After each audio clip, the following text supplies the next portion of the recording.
Assalamualaikum warahmatullahi wabarakatuh. Waalaikumsalam warahmatullahi wabarakatuh. Alhamdulillahirabbil alamin wa bihi nasta'inu ala umuri dunya wa din tsumma ssalatu wassalamu ala sayyidina Muhammadin wa ala alihi wa sahbihi wa man tabi'al huda ila yaumiddin. Asyhadu an la ilaha illallah wahdahu la syarika lah wa ashhadu anna Muhammadan abduhu wa rasuluhu alladzi la nabiyya wa la rasula ba'dah. Allahumma anfa'na bima 'allamtana wa 'allimna ma yanfa'una wa zidna 'ilma. Allahumma nawwir qulubana bi nuri hidayatika ma nawartal arda bi nuri syamsika abadan abada bi rahmatika ya arhamar rahimin. Amin. Ikhwani wal akhawat fid din asyhadakumullah.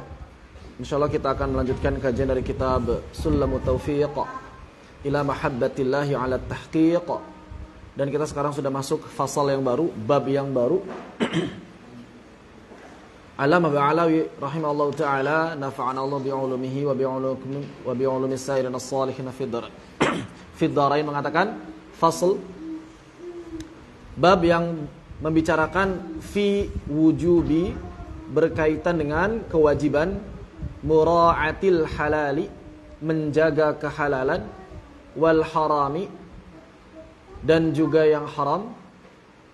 Maksudnya mura'ah itu memperhatikan kehalalan dan keharaman fil muamalati dalam persoalan muamalah wal ankihah dan juga pernikahan.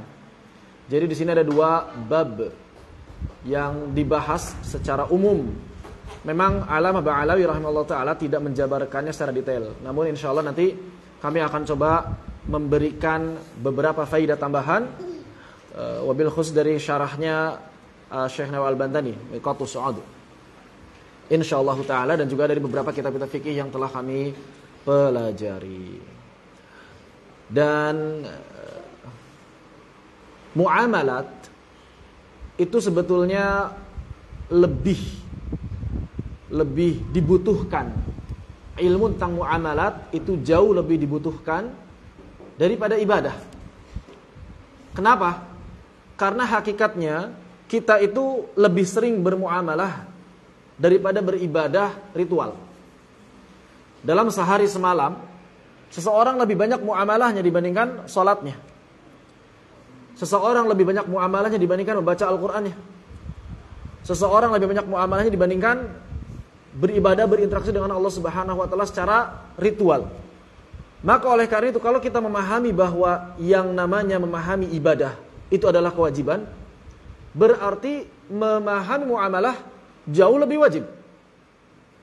Kenapa? Karena ilmu ini ilmu yang senantiasa akan kita amalkan dalam kehidupan sehari-hari. Mungkin kita berpikir yang namanya muamalah itu sekedar jual beli. Padahal lebih luas dari itu. Walaupun yang tampak jelas adanya akad adalah dalam permasalahan jual beli. Tapi kalau kita buka kitab-kitab fikih, maka sebetulnya muamalah bukan hanya masalah jual beli. Masalah pinjam. Kemudian masalah pinjam saja kan ada dua jenis. Ada qarad, ada ariyah. Ini adalah dua jenis yang berbeda. Kemudian nanti bisa jadi antum menghadapi satu masa di mana antum harus menggadaikan barang, maka ada akadnya barang. Dan tentu saja jual beli yang biasa kita lakukan. Tidak ada satupun manusia yang tidak melakukan jual beli. Pasti melakukan jual beli. Tidak ada manusia yang tidak melakukan jual beli. Itu di kampung-kampung, di hutan-hutan ada kok yang nggak jual beli, tapi mereka ada barter, sama aja saja. Barter sama dengan jual beli. Barter sama dengan jual beli. Begitu, ya. Jadi tidak mungkin ada orang yang tidak melakukan jual beli. Minimal barang-barang kebutuhan sehari-hari. Begitu. Maka Alama Ba'alawi rahimahullahu ta'ala mengawali perkataannya dengan mengatakan, yajibu ala kulli muslimin mukallafin, maka wajib hukumnya bagi setiap muslim mukallaf, yaitu baligh dan aqil. Baligh, aqil dan memiliki salah satu indera penglihatan atau pendengaran. Memiliki salah satu dari indera penglihatan atau pendengaran. Apa yang beliau sampaikan? Wajib untuk alla yadkhula fi syai'in minal muamalat. untuk tidak melakukan sesuatu, maksudnya dalam muamalat sesuatu di sini, hatta ya'lama ma ahallallahu ta'ala minhu wa ma harrama, sampai dia benar-benar mengetahui transaksi seperti apa, perkara yang dihalalkan dan mana yang diharamkan.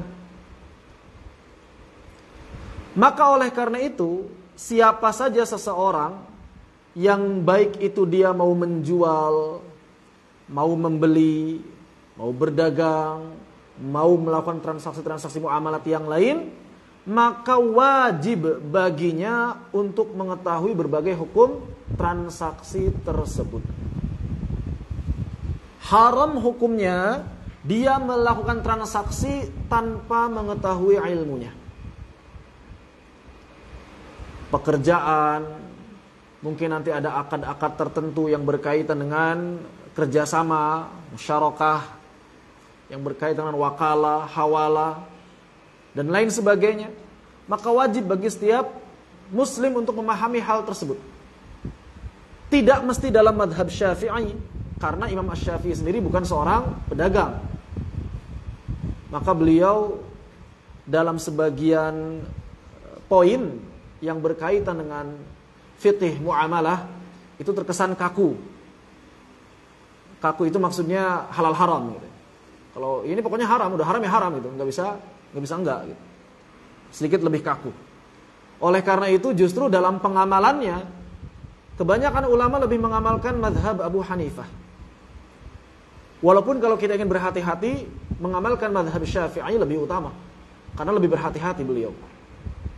Tapi menghadapi realitas masyarakat, maka berat kalau mazhab Syafi'i dalam masalah muamalah diamalkan 100%. Jadi nggak mesti dalam mazhab Syafi'i.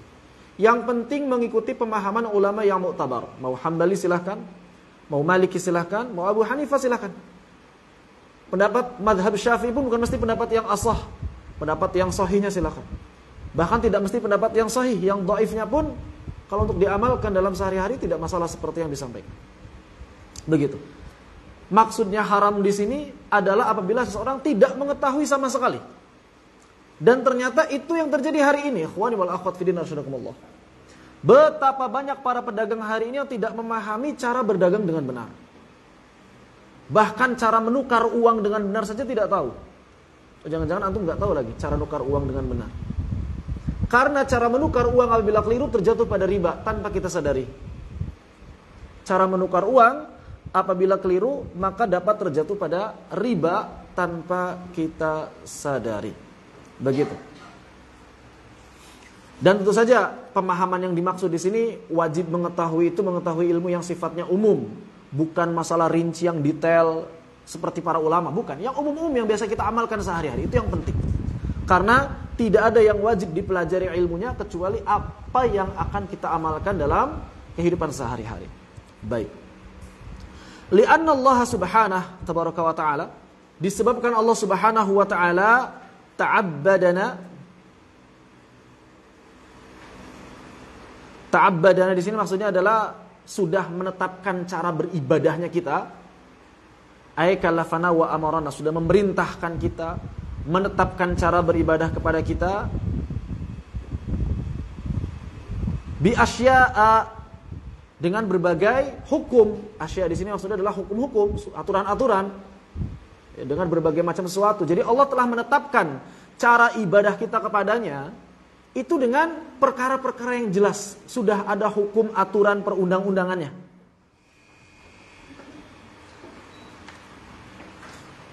Jelas. Di bawah apa? Lagi nyalain apa? Laptop.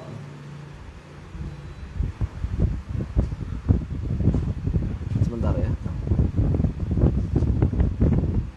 Baik. Mana tadi?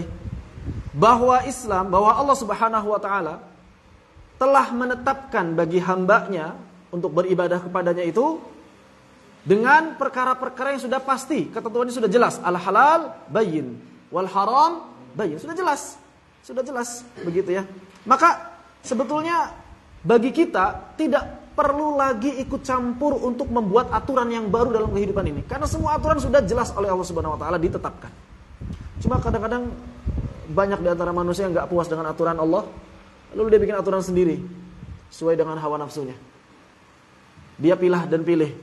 Ini enak, aturan Allah enak, dia ambil. Ada aturan Allah nggak enak, dia nggak mau ambil. Ya. Maka pada hakikatnya orang-orang yang seperti itu apa? Orang-orang yang beribadah pada hawa nafsunya. Orang-orang yang beribadah kepada hawa nafsunya, na'udzubillah min dzalik. Maka jangan menjadi orang yang seperti itu. Baik. Fala budda min mura'ati ma ta'abbadana bihi. Maka sudah semestinya, sudah sepatutnya bagi kita untuk menjaga, memelihara min mura'ati, memelihara ma ta'abbadana bihi, tata cara peribadahan yang telah Allah tetapkan, ya, untuk menjaga apa-apa dari tata cara ibadah yang telah Allah tetapkan tersebut. Wajib bagi kita untuk menjaganya, begitu. Karena setiap muslim wajib memiliki ilmu yang sifatnya fardu ain. Thalabul ilmi faridah, atas macam-macam atau atas perkara-perkara yang memang wajib bagi kita, perkara-perkara yang akan kita lakukan. Begitu. Wa qad ahallal bai'a wa harrama riba. Nah, di sini Syekh Nawawi Al-Bantani agak cukup panjang menjelaskan lafal ahallallahu al-bai'a wa harrama riba. Sedangkan Alama Ba'alawi itu hanya menyebutkan secara garis besar, lalu kemudian menjelaskan berbagai macam jenis riba secara umum sampai akhirnya menyebutkan beberapa jual beli yang diharamkan ke depannya. Maka waqad ahallallahu al-bai'a, yakni perniagaan al-bai'. Al-bai' di sini maksudnya perniagaan secara umum, ya. Bukan menjual saja, tapi jual beli secara umum. Wa harrama riba. Dan Allah telah mengharamkan riba. Kenapa kok jual beli disandingkan dengan riba? Kenapa jual beli disandingkan dengan riba?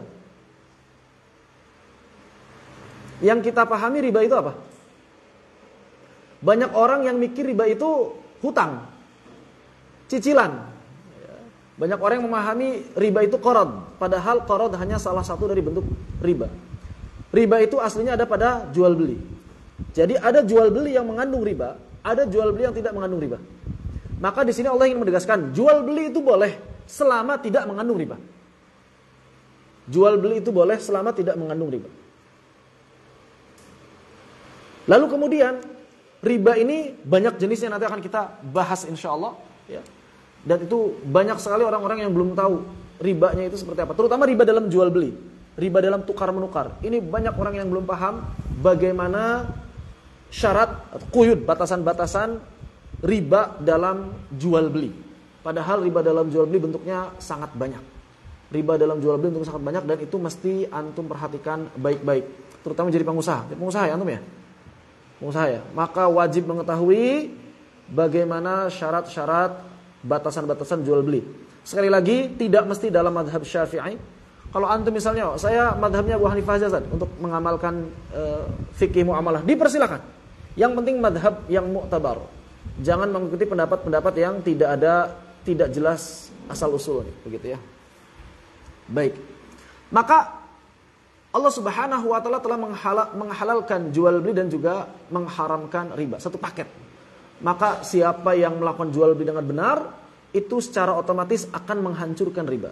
Siapa yang bermuamalah dengan benar, secara otomatis akan menghancurkan riba. Dan siapa yang kemudian melakukan muamalah dengan keliru, atau siapa yang melakukan muamalah menyelisihi syariat, itu lambat laun akan menumbuhkan riba seperti yang terjadi hari ini. Seperti yang terjadi hari ini. Baik. Kemudian masalah jual beli, maka kita mesti mengetahui bagaimana jual beli yang dihalalkan. Apakah sekadar tidak mengandung riba, atau ada syarat-syarat lain supaya jual beli ini jadi halal? Maka di sini disampaikan, wa qad qayyada asy-syar'u hadzal bai'a bi alati ta'rifi. Maka syariat telah membatasi. Ya, ini Allah Subhanahu wa taala telah memberikan batasan hadzal bai', persoalan jual beli ini, bi alati ta'rifi,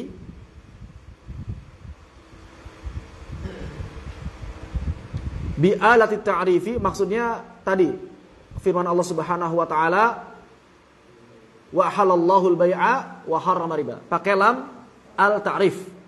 Alati ta'rif maksudnya al-ta'rif.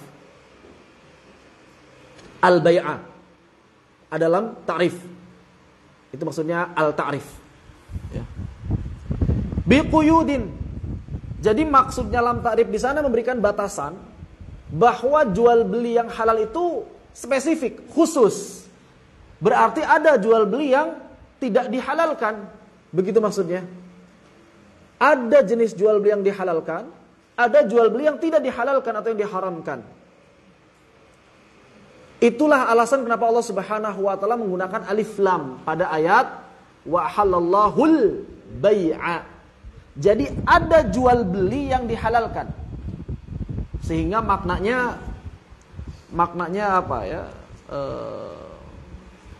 Maknanya itu bukan seluruh jual beli apapun jenisnya dihalalkan, bukan begitu. Jadi makna ayatnya bukan seluruh jual beli apapun jenisnya dihalalkan, bukan. Tapi ada jual beli yang dihalalkan oleh Allah Subhanahu wa taala. Jual beli seperti apa? Jual beli yang memenuhi batasan-batasan yang telah ditetapkan oleh syariat. Itulah jual beli yang dihalalkan. Lalu apa kemudian jual beli yang dihalalkan oleh Allah Subhanahu wa taala? Maka sebagaimana lanjutan ayatnya wa harrama riba. Maka berarti jual beli yang dihalalkan yang pertama dan paling utama adalah tidak boleh mengandung riba. Ini yang pertama dan paling utama. Lalu kemudian dalam ayat yang lain ada antaradin. Maksudnya apa? Maksudnya adalah harus meninggalkan unsur-unsur kezaliman. Yang kedua, harus saling ridha, meninggalkan unsur kezaliman. Berarti syarat jual beli atau quyud, batasan jual beli yang halal itu yang pertama apa? Tidak mengandung riba. Yang kedua tidak mengandung kezaliman. Maka segala macam jenis jual beli yang berpotensi melahirkan atau mengandung kezaliman, ini jual beli yang terlarang. Contohnya apa? Jual beli kucing dalam karung istilahnya gitu. Jual beli barang yang enggak jelas barangnya apa. Maka ini jual beli yang diharamkan. Kecuali perkara-perkara yang remeh. Misalnya apa? Misalnya antum beli ciki, beli snack, tahu enggak barangnya apa? Isinya berapa? Dalamnya itu kayak gimana? Ya, tahu dari gambar kan ada sifat-sifatnya. Tapi kan enggak bisa dipastikan. Maka yang seperti itu tidak masalah.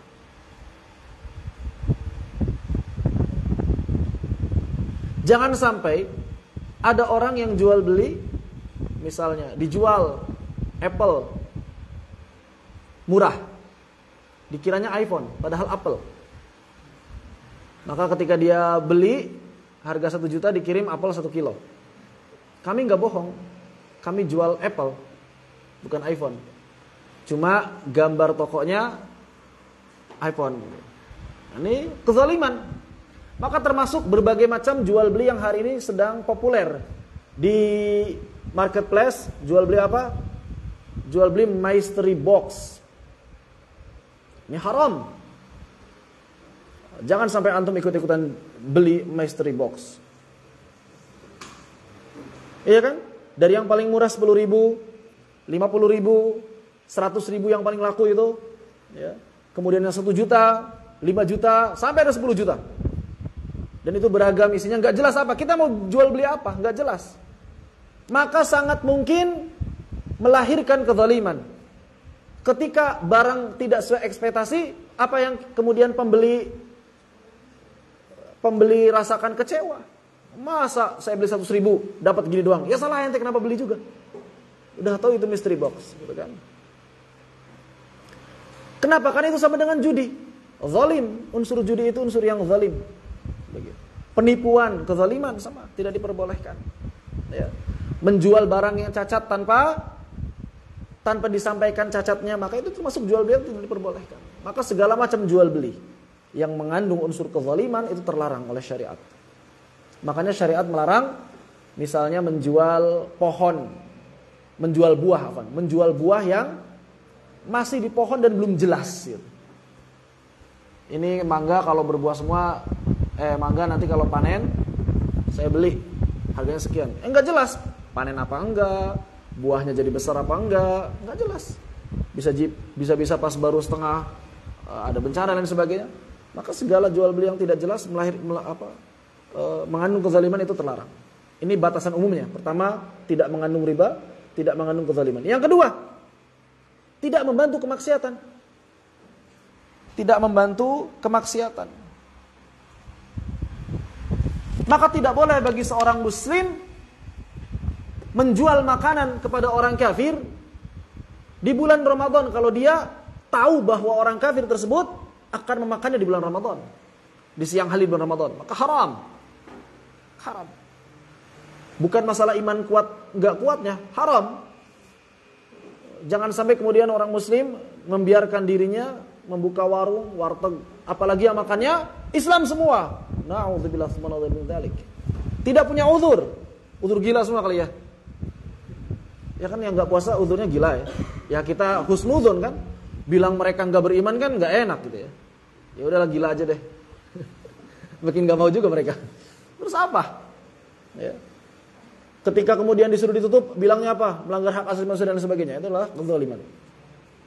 Kenapa? Karena membantu kemaksiatan. Termasuk apabila antum menjual misalnya barang-barang seperti pisau, barang-barang dapur. Tapi antum tahu pisau itu akan digunakan untuk kejahatan, maka tidak boleh antum jual. Tidak boleh antum jual. Begitu. Kenapa? Karena termasuk membantu orang-orang maksiat. Atau jual beli yang jelas-jelas kemaksiatan, seperti jual beli apa? Daging babi, daging anjing, jual beli khamar. Na'udzubillah min dzalik. Maka ini berkaitan dengan syarat yang keempat apa? Komoditasnya, si barang yang dijual belikannya tidak boleh bertentangan dengan syariat. Tidak boleh bertentangan dengan. Nanti ada syarat-syarat komoditas yang boleh diperjualbelikan dan tidak. Intinya bukan barang yang kotor, bukan barang yang haram, bukan barang yang berpotensi merusak manusia. Begitu. Seperti itu. Maka tidak sah jual beli yang tidak memenuhi quyud ini, memenuhi batasan-batasan ini. Tidak sah. Begitu. Kemudian Allamah Ba'lawi mengatakan wasyurutin, jual beli itu ada syarat-syaratnya. Tadi batasan-batasannya, nanti ada syarat-syaratnya. Di sini juga nanti disebutkan oleh Sayyidina Al-Bantani, nanti akan kita sampaikan. Kemudian wa arkan, dan rukun-rukun. Apa rukun jual beli? Apa rukun jual beli? Ada penjual yang pasti ya. Ada pembeli. Ada barang dagangan, ada alat tukarnya, ada akad. Ini dia. Dalam mazhab Syafi'i wajib pakai akad lisan. Dalam mazhab Syafi'i wajib pakai akad lisan. Ijab qabul. Penjual pembeli, barang dan harga, kemudian ijab qabul. Ijab qabul ini yang diperselisihkan oleh para ulama caranya. Dalam mazhab Imam Asy-Syafi'i mesti diucapkan dengan lisan. Saya beli tisu ini seharga 5.000. Saya terima. Deal. Enggak bisa begini. Enggak bisa. Atau misalnya, "Mbak, berapa? 5.000." Makasih ya, enggak bisa. Belum ada ijab qabul. Harus ada perkataan saya beli atau perkataan saya jual. Nanti dijawab saya terima. Begitu. Ini salah satu pendapat yang cukup memberatkan kaum muslimin hari ini. Jual beli enggak sah semua. Haram semuanya. Kalau jual beli ini diamalkan. Tapi afdal bagi antum yang sudah paham hal ini, maka biasakan mengucapkan akad. Yang kalau sudah sama-sama paham, biasakan mengucapkan akad. Ya, untuk keluar dari perbedaan pendapat para ulama. Begitu. Biasakan mengucapkan akad. Tidak mesti lisan, boleh ditulis, tapi kan tulis malah lebih berat lagi. Masa tertulis pakai materai cuma mau beli permen. Permennya 10.000, materainya 10.000. Mending permennya 10.000. Bukan satu box lagi, satuan lagi. 2003. Mau beli permen pakai akad tertulis, ribet. Lisan, ya, pakai lisan. Begitu. Itu rukun-rukun yang jarang diperhatikan Ya memang kebanyakan kaum muslimin secara pengamalan menggunakan mazhab Abu Hanifah. Selama sah menurut salah satu mazhab enggak masalah. Selama sah menurut salah satu mazhab tidak masalah. La budda min muraatiha, yang sudah semestinya kita jaga syarat-syarat dan rukun-rukun tadi. Begitu. Nah, di sini agak panjang nih pembahasannya nih. Yang tidak ada di matan. Oh, panjang. Baik. Oh, banyak sekali. Baik. Pertama, bahwa rukun jual beli ada penjual dan pembeli. Siapa yang boleh melakukan jual beli? Maka ternyata penjual dan pembeli ada syaratnya. Siapa yang boleh melakukan jual beli? Ada yang tahu? Ini tambahan ya, saya rangkum ini dari penjelasannya Syekh Al-Bantani. Kalau dibaca satu-satu agak panjang. Syarat penjual dan pembeli yang pertama. Jadi ini poin pertama, syarat penjual dan pembeli. Penjelasan dari arkan al-bay'. Syarat penjual dan pembeli yang pertama, apa yang pertama? Bukan mukallaf, tapi memiliki hak tasarruf, bukan sekadar mukallaf. Bukan sekadar mukallaf, tapi memiliki hak tasarruf. Apa itu hak tasarruf? Yang pertama mukallaf, yang kedua rasyid. Cuma rasyid dah berarti yang boleh. Kan rasyid. Apa itu rasyid? Rasyid itu ada dua kemungkinan. Rasyid ada dua kemungkinan. Kemungkinan pertama, dia orang yang bisa menggunakan, orang yang bisa menggunakan hartanya, bukan orang yang boros gitu.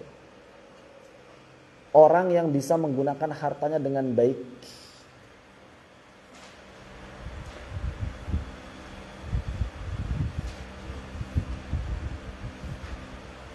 Rasyid itu adalah orang yang bisa menggunakan hartanya dengan baik. Atau orang yang memang memiliki harta untuk melakukan transaksi. Jadi ada dua kemungkinan. Yang pertama, bisa menggunakan harta dengan baik. Yang kedua, memang memiliki harta yang bisa digunakan untuk jual beli. Contoh yang kedua itu contohnya apa? Dia bukan orang yang bangkrut.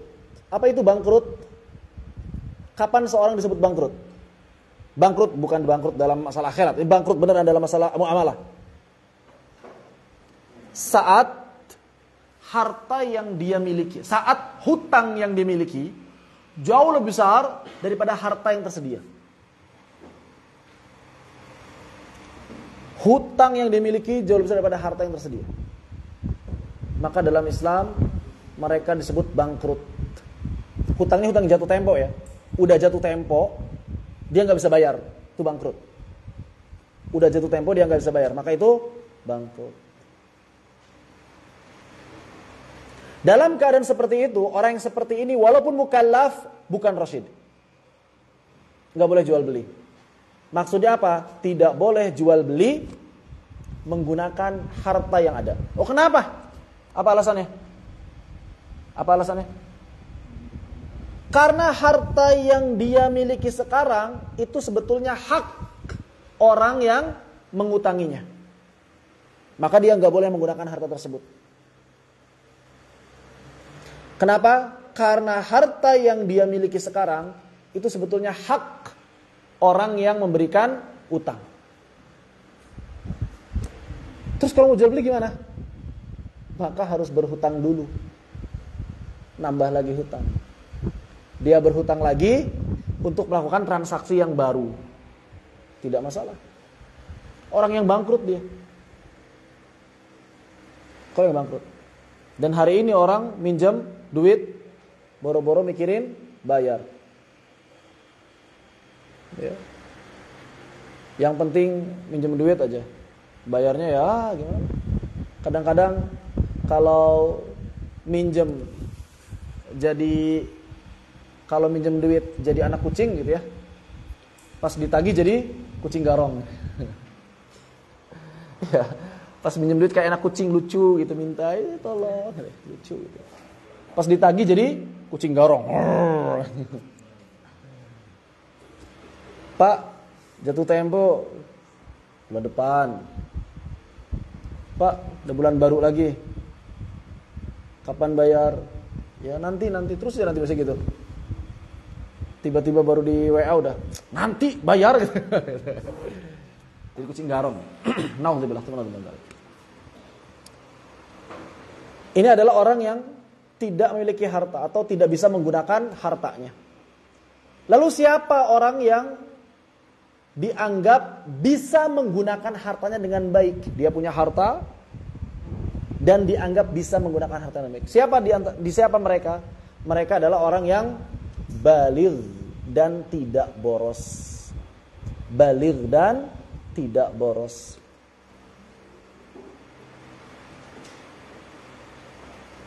Apa cirinya boros? Apa cirinya boros? Orang yang boros adalah orang yang menggunakan hartanya tidak di jalan Allah. Itu disebut orang yang boros. Orang yang boros boleh dicekal, tidak boleh melakukan transaksi lagi. Kenapa? Untuk kebaikan dirinya sendiri. Supaya dia gak banyak dosa. Ada orang yang kalau gajian, misalnya gajian 10 juta, masih bujangan, dipakai kemana? Clubbing, karaoke, minum-minuman keras. Maka orang yang seperti ini tidak boleh mengeluarkan hartanya. Hakim harus menahannya, hartanya dibekukan sampai dia bisa menggunakan hartanya dengan baik lagi. Begitu. Atau orang yang baligh, maka orang-orang yang belum baligh dalam pandangan mazhab Imam Asy-Syafi'i tidak sah melakukan jual beli. Maka orang-orang yang belum baligh dalam pandangan mazhab Syafi'i tidak sah melakukan jual beli. Tidak sah. Bukan jual beli tapi seluruh akad muamalah tidak sah. Hibah enggak boleh. Pemberian dari anak kecil itu tidak sah. Memberi anak kecil sah, tapi pemberian dari anak kecil tidak sah. Kenapa? Karena dia tidak tahu makna hibah. Menurut pandangan mazhab Syafi'i seperti itu. Bahwa yang namanya memindahkan kepemilikan dia tidak tahu. Makanya anak kecil kalau misalnya ngasih sesuatu nanti diminta lagi tuh. Karena dia nggak paham. Dikasih ke temennya gitu kan. Iya nggak apa-apa iya. Aku udah kasih ke temennya. Besoknya ini kan punya aku ya. Ambil lagi sama dia. Karena nggak paham makna hibah. Begitu. Jual beli juga sama. Apalagi jual beli, hibah itu satu arah, barangnya cuma satu. Jual beli dua arah. Ada barang, ada uang. Maka lebih tidak boleh lagi dalam pandangan mazhab Asy-Syafi'i. Begitu. Tapi menurut sebagian ulama yang lain, boleh anak-anak yang tamyiz melakukan jual beli. Tamyiz. Tamyiz itu cirinya apa? Sudah bisa bersuci sendiri. Namun terbatas untuk barang-barang yang remeh. Barang-barang remeh itu apa? Barang-barang yang murah. Makanan, cilor, es. Ya paling bapau begitu. Suka lewat ke sini tuh. Ya itu masih boleh. Tapi kalau untuk barang-barang berharga, mewah, maka tidak diperbolehkan kecuali yang sudah baligh. Contoh, HP. Transaksi yang melibatkan jutaan. Jangan jutaan lah, 800 ribu, 500 ribu itu udah besar. Maka terlarang bagi anak-anak untuk melakukan transaksi dengan jumlah yang sebesar itu. Kejadian kan, beberapa bulan yang lalu ada bocah datang ke Alfamart atau Indomaret gitu ya. Ngasih uang 800 ribu. Ternyata buat top up game, 800 ribu, bayangkan. 800 ribu. Buat top up game doang 800 ribu, Masya Allah. Ya yang pelayannya nggak tahu ya. Saya bayar ini. Ya. Oh ya bayar aja. Dikiranya mungkin disuruh orang tua aja, disuruh apa? Harusnya nggak boleh. Kalau ada kecil seperti itu, mana orang tuamu? Ini transaksi besar, nggak bisa sembarangan. Kalau mau sekedar beli es krim ya nggak masalah, ikut pandangan Imam Nawawi diperbolehkan yang tamyiz, beli barang-barang remeh. Begitu ya. Jadi hati-hati. Termasuk orang-orang, apalagi orang-orang yang apa? Dalam tanda petik idiot ya. Idiot ini nggak boleh melakukan transaksi jual beli karena nggak paham mereka. Jadi harus rasyid. Bukan sekadar akil balik tapi harus rasyid. Di atas itu. Begitu. Jadi orang-orang yang suka mengeluarkan harta nggak jelas kemana itu nggak rasyid walaupun dia akil balik. Maka tidak boleh melakukan jual beli. Orang yang suka maksiat dengan hartanya, maka itu bukan orang yang rasyid, tidak boleh melakukan jual beli. Hakim berhak membekukan hartanya. Termasuk tadi orang yang hartanya, hutangnya jauh lebih banyak daripada harta yang tersedia. Begitu. Ini yang pertama, syarat penjual dan pembeli harus memiliki hak tasarruf. Hak tasarruf. Yang kedua, penjual dan pembeli tidak di bawah paksaan yang hak. Tidak di bawah paksaan yang tidak hak. Tidak di bawah paksaan yang tidak hak. Loh, berarti ada paksaan yang hak. Berarti ada paksaan yang hak. Perhatikan, syarat penjual dan pembeli tidak berada di bawah paksaan yang tidak hak. Berarti ada paksaan yang hak.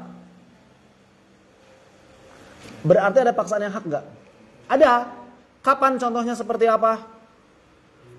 Misalnya orang yang memiliki hutang, lalu kemudian orang yang memberi hutang itu meminta segera uangnya dikembalikan karena sudah jauh dari tempo. Maka ketika dia melaporkan ke hakim, hakim boleh memaksa orang yang punya hutang untuk menjual sebagian asetnya untuk bayar hutang, dan itu sah walaupun dipaksa. Begitu. Ya, itu contoh paksaan yang hak. Contoh paksanya. Kalau paksaannya tidak hak, maka tidak sah jual beli.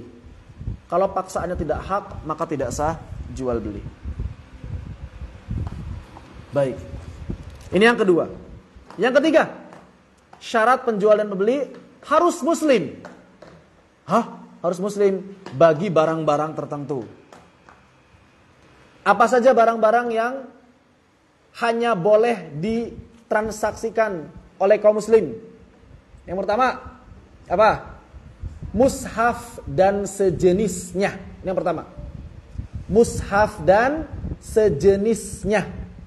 Kenapa ada istilah dan sejenisnya? Karena mushaf di sini bukan cuma Al-Quran doang, tapi seluruh ilmu syar'i yang bersumber dari Al-Quran. Seluruh buku yang memuat penjelasan Al-Quran termasuk mushaf dalam kategori ini. Maka hanya orang Islam yang boleh melakukan transaksi. Berarti buku-buku fikih, adab, akidah, tafsir, semuanya, tajwid dan sebagainya. Pokoknya buku-buku yang itu bersumber dari ilmu Al-Quran secara langsung, maka hanya boleh diperjualbelikan oleh kaum muslimin. Sekarang di Indonesia wabil khusus, bahkan orang kafir punya penerbitan mushaf, naudzubillah. Punya percetakan mushaf. Gimana ceritanya ini? Orang kafir punya percetakan mushaf. Enggak sah jual belinya. Negara wajib mengambil semua mushaf yang tersedia di tangan mereka.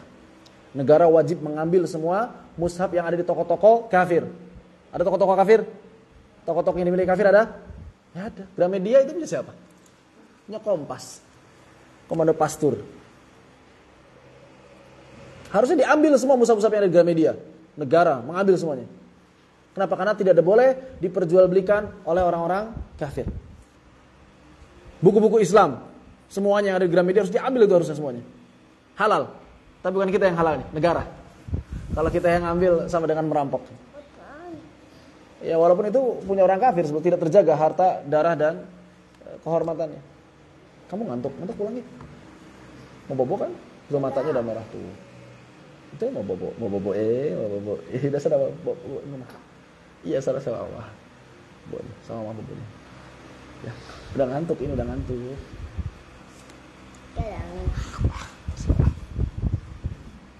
Yang pertama, mushaf dan sejenisnya. Semua buku-buku Islaman berarti wajib hanya boleh diperjualbelikan oleh sesama muslim. Contohnya, barang apa lagi selain mushaf dan sejenisnya? Budak muslim, cuma sekarang nggak ada. Budak muslim hanya boleh diperjualbelikan oleh seorang muslim. Tidak boleh dijual ke orang kafir. Baju muslim nggak? Sekoko nggak? Nggak masalah. Budak, bukan baju. Budak. Bukan baju. Budak. Atau budak murtad.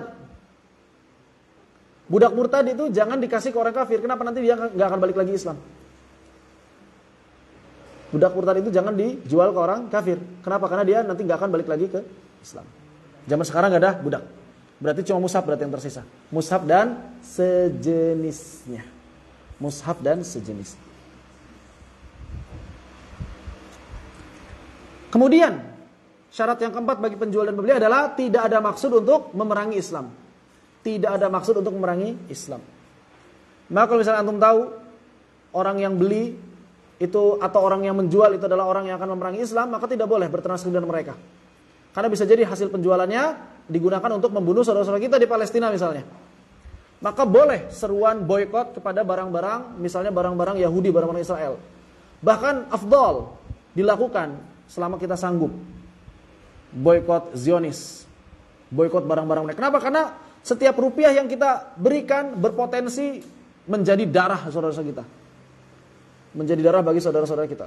Makanya yang udah jelas-jelas milik Zionis jangan dibeli. Jangan dibeli. Apalagi barang-barang yang nggak penting kayak misalnya Coca-Cola gitu, nggak penting gitu. Apa manfaatnya Coca-Cola? Manfaatnya apa kok? Ya, mendingan teh manis, teh tarik Abu Eva. Udah jelas halal, punya muslim. Iya kan? Maka jangan dibiasakan makan untuk memuaskan sekadar memuaskan hawa nafsu. Minum jangan sekadar memuaskan hawa nafsu. Makan minum itu syahwat, tapi salurkan syahwat di jalan yang halal. Begitu, ya.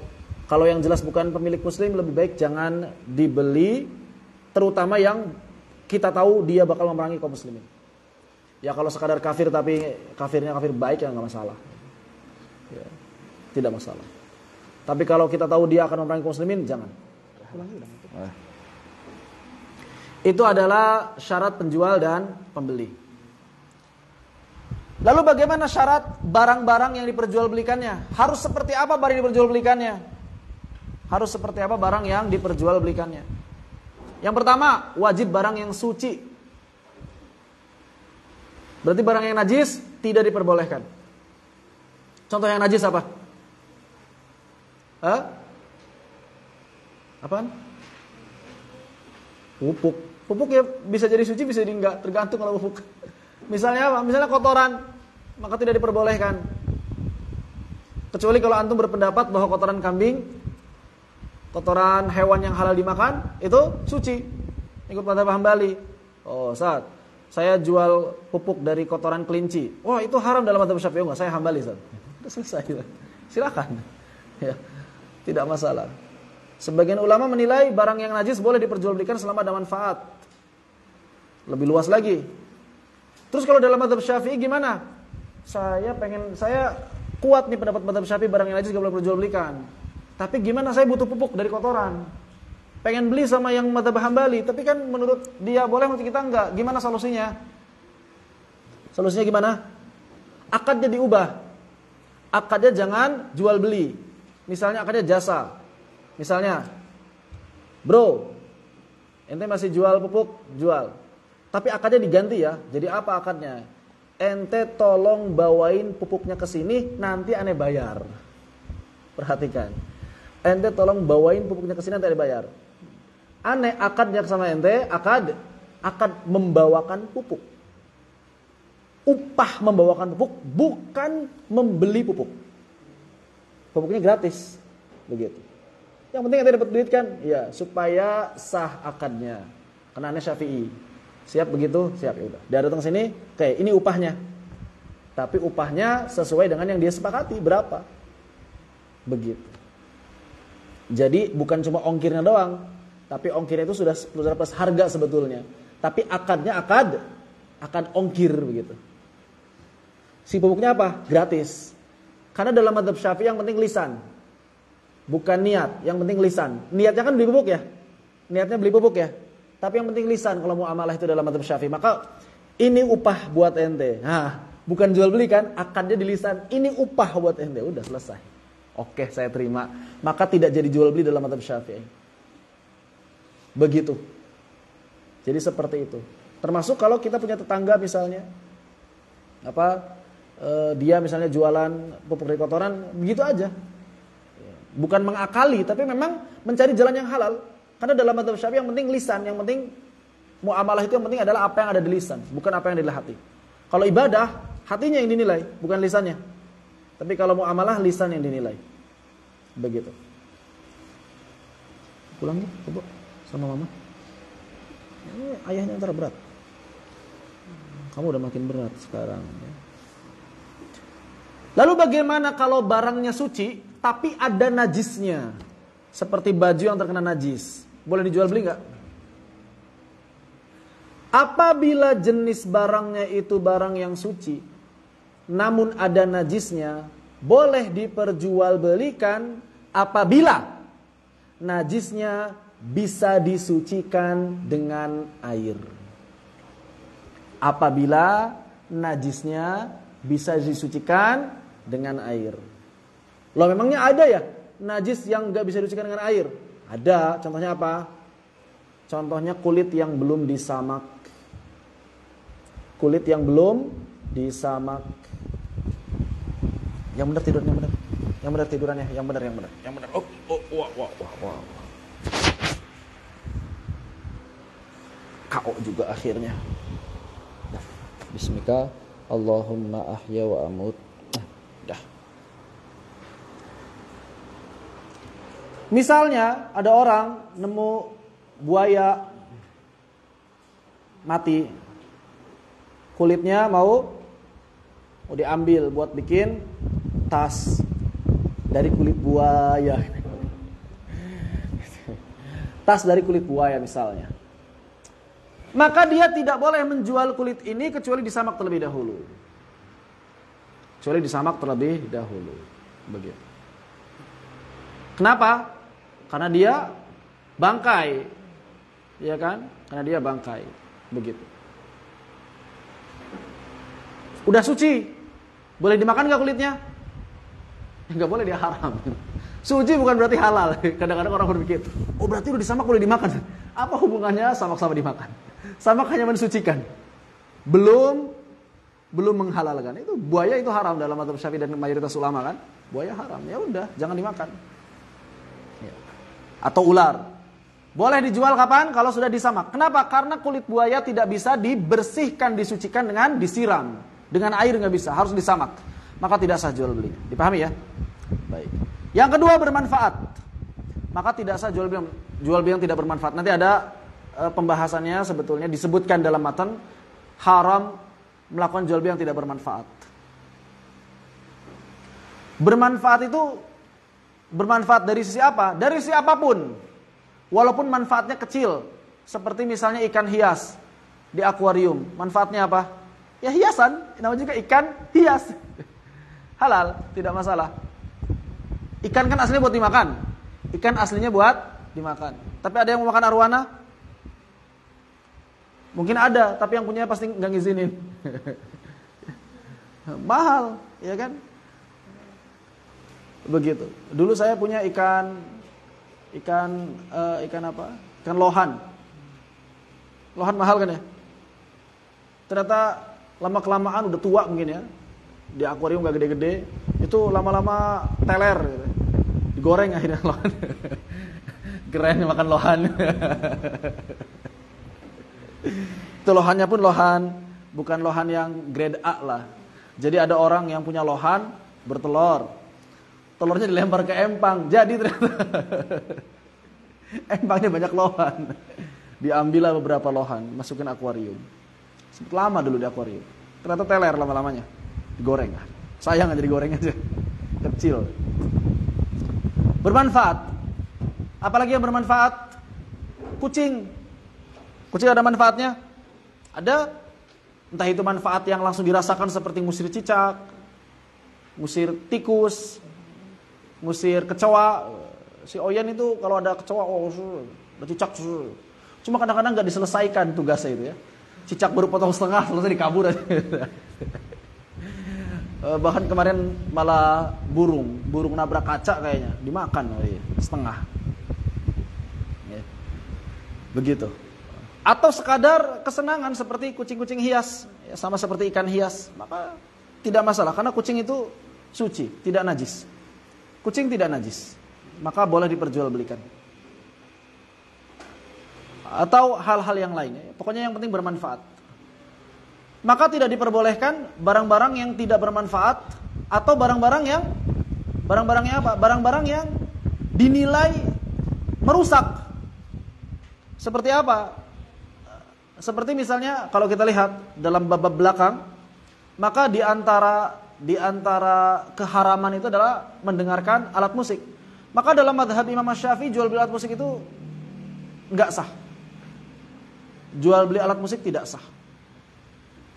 Tidak sah. Al-Imam Asy-Syafi'i sendiri yang bilang dalam Al-Um. Jual beli alat musik tidak sah. Haram. Uang yang dihasilkannya haram. Jual belinya pun tidak sah. Karena dinilai lahu. Dinilai lahu. Enggak ada manfaatnya. Ini kan alat musik buat main musik. Yaitu, main musik itu haram. Begitu. Maka tidak diperkenankan dalam mazhab Imam Asy-Syafi'i. Kecuali alat musik diperbolehkan, cuma satu alat musik diperbolehkan, duf, alat musik pukul. Alat musik pukul, alat musik diperbolehkan dalam mazhab Imam Asy-Syafi'i. Atau misalnya barang-barang yang tidak bermanfaat itu apa misalnya? Barang-barang yang kalau koleksi nih ya, koleksi ada manfaatnya mungkin sebagian orang buat kesenangan dan sebagainya. Cuma kadang-kadang ada orang yang jual beli barang bekas bukan buat dirongsok gitu ya, sekadar numpuk-numpuk banyak barang di rumah itu nggak ada manfaatnya, maka tidak diperbolehkan. Begitu. Orang yang membelinya termasuk bukan ahli tasawuf berarti nanti. Barang-barang yang tidak bermanfaat. Yang ketiga, dapat diserah terimakan. Maksudnya apa? Ya memang benar-benar bisa diserah terimakan. Bukan barang-barang yang nggak bisa diserah terimakan seperti apa? Matahari. Matahari punya saya ini, saya punya sertifikatnya, saya mau jual. Nggak bisa. Atau misalnya burung elang Jawa lagi terbang, itu punya saya itu. Ambil aja sendiri. Nggak bisa kayak gitu. Atau ada orang punya burung kabur, ya. Dan burungnya ini udah nggak bisa ditangkap. Ya saya jual aja lah itu burung. Gimana ceritanya jual burung kayak gitu? Nggak bisa. Harus bisa diserah terimakan. Bisa diserah terimakan. Begitu. Bukan barang-barang yang nggak bisa diserah terimakan. Begitu ya. Kemudian yang keempat, milik dari penjual. Maka tidak boleh menjual barang yang belum dimiliki. Tidak boleh menjual barang dari barang yang itu belum dimiliki oleh penjual. Apalagi barangnya belum ada, duitnya belum ada, transaksi. Ini jual beli utang dengan utang. Paham nggak maksudnya? Ada buku ini nggak? Lagi nggak ada stoknya sekarang. Berapa sih harganya? 110.000. Ya udah, aneh beli satu ya, 110.000. Oke, jadi nggak? Deal belum? Tapi duitnya nanti, bukunya nanti. Gimana jual beli apa ini? Duitnya nanti, bukunya nanti, jual beli apa namanya? Dia nggak ada bukunya, dia nggak ada duitnya. Ya nanti aja transaksinya, jalan sekarang begitu. Ya, karena nggak sah jual beli. Ya jual beli apa? Hutang dengan hutang gitu. Yang satu hutang duit, yang satu hutang buku kan? Hutang dengan hutang. Dijual belikan, nggak boleh. Begitu. Harus milik dari orang yang menjual, bukan milik dari orang lain atau barang yang belum dimiliki. Tiba-tiba lewat rumah saya ini, ada mau beli nggak? Nggak sah, nggak sah. Ya. Atau misalnya ada kucing bagus lewat diambil, jual kucing, kan nggak sah, tidak sah. Atau ada HP nganggur, jual HP siapa? Lu kotoh, barang tercecer, nggak bisa. Kelima, diketahui sifat bentuk dan ukurannya. diketahui sifat, bentuk, dan ukurannya. Maka kalau barangnya tidak ada, boleh menjual barang, yang penting disebutkan sifatnya, bentuknya, ukurannya. Misalnya sifatnya dengan perkataan warnanya merah, bentuknya kotak, ukurannya misalnya dibandingkan dengan ukuran yang ma'ruf, dengan ukuran yang dikenal oleh seorang. Misalnya ini di lantai, kita foto misalnya di atas lantai, ya kan? Fotonya di atas lantai, lantainya ukuran 30x30, jadi orang tahu ukurannya segitu. Atau kita kasih tahu dimensi sekian, berat sekian, itu lebih afdol. Maka wajib diketahui sifat, bentuk, dan ukurannya. Ini kalau barangnya memang tidak bisa ditampakkan. Kalau barangnya bisa ditampakkan, ya udah barangnya aja langsung ditampakkan. Yang ini dipersilakan.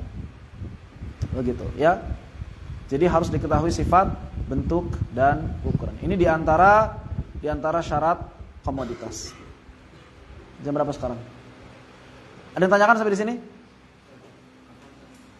Berarti kalau misalkan kita transaksi misalkan anak sapi yang belum lahir sama saja. Nah itu, anak sapi belum lahir maka ini tidak diperbolehkan. Gimana jual beli apa? Sapinya belum ada anaknya, begitu. Ya.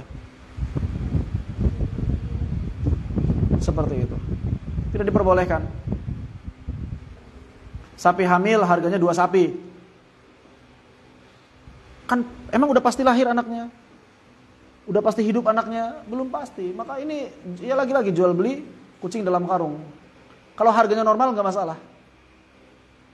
Begitu, ya. Kalau harganya naik karena sapinya gemuk, ya ini kan lagi hamil, dagingnya banyak, misalnya begitu ya. Enggak masalah. Tapi kalau dihargain si bayinya tidak dihalalkan. Allahu taala alam. Begitu. Ada yang tanyakan? Dipersilakan.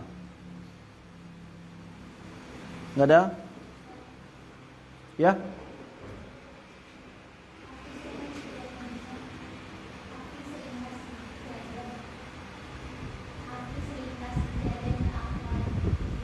Sering ngasih.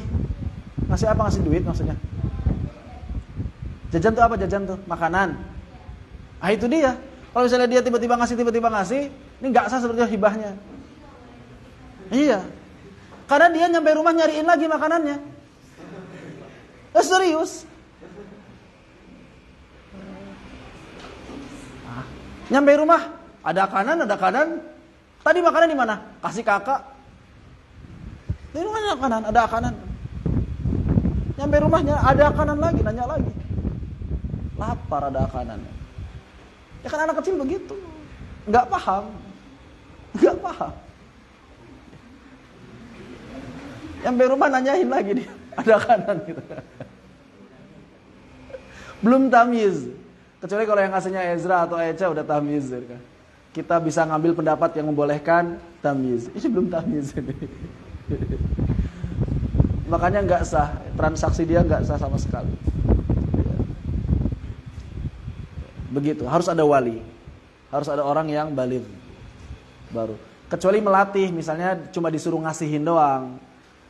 Tolong nak kasihin nih gitu, kasih itu sebagai hadiah, itu enggak masalah. Tapi yang ngasihnya tetap akadnya dari orang tuanya. Kayak misalnya mau beli cilor misalnya begitu ya. Tolong kasihin uangnya ke si abangnya gitu ya. Begitu. Tidak masalah. Jadi melatih anak itu tidak masalah. Tapi kalau dia sendiri atas inisiatif sendiri enggak sah. Begitu. Ya mainan juga sama, dia kadang-kadang ngasih ke siapa, tapi nanti di rumah nanya lagi. Anak kecil begitu. Enggak paham apa itu hibah. Enggak paham apa itu hadiah. Begitu. Wallahu taala a'lam. Khair. Ada yang tanyakan kembali? Matinya gimana sih? Tidak ada? Kalau tidak ada kita cukup sampai di sini ya. Insyaallah. Sudah cukup insyaallah. Nanti kita lanjutkan. Ini matenya kayaknya nggak nambah sampai pekan depan pun belum nambah maten karena penjelasannya butuh detail, butuh rinci ya. Masalah ini, masalah apa? Ijab qabul belum juga kan? Ijab qabul seperti apa? Ijab qabul banyak ini, ada 13 syaratnya. 13 atau 14 lah ijab qabul. Begitu. Seperti itu. Nanti akan kita bahas ijab qabul, tinggal ijab qabul, setelah itu ngebahas riba. Setelah itu ngebahas riba. Baik. Nanti langsung masuk ke matan lagi. Begitu ya.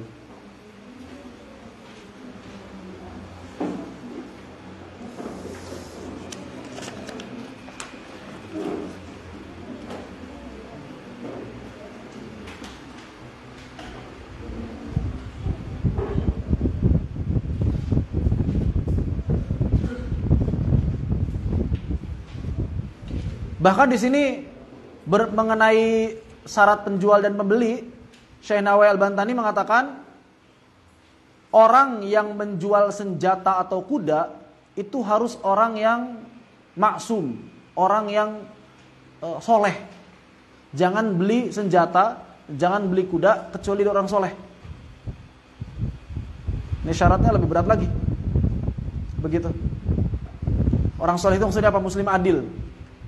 Yang penting bukan ahli maksiat. Karena orang yang ahli maksiat maka nggak boleh antum beli kuda, antum beli senjata dari orang yang ahli maksiat. Ini Syekh Al-Bantani. Begitu. Ya. Allahu taala a'lam. Kemudian juga antum harus yakin bahwa orangnya bukan orang yang ihram kalau dia menjual hewan buruan. Karena haram kan? Nah, ini tambahannya beberapa syarat-syarat begitu. Ya. Allahu taala a'lam.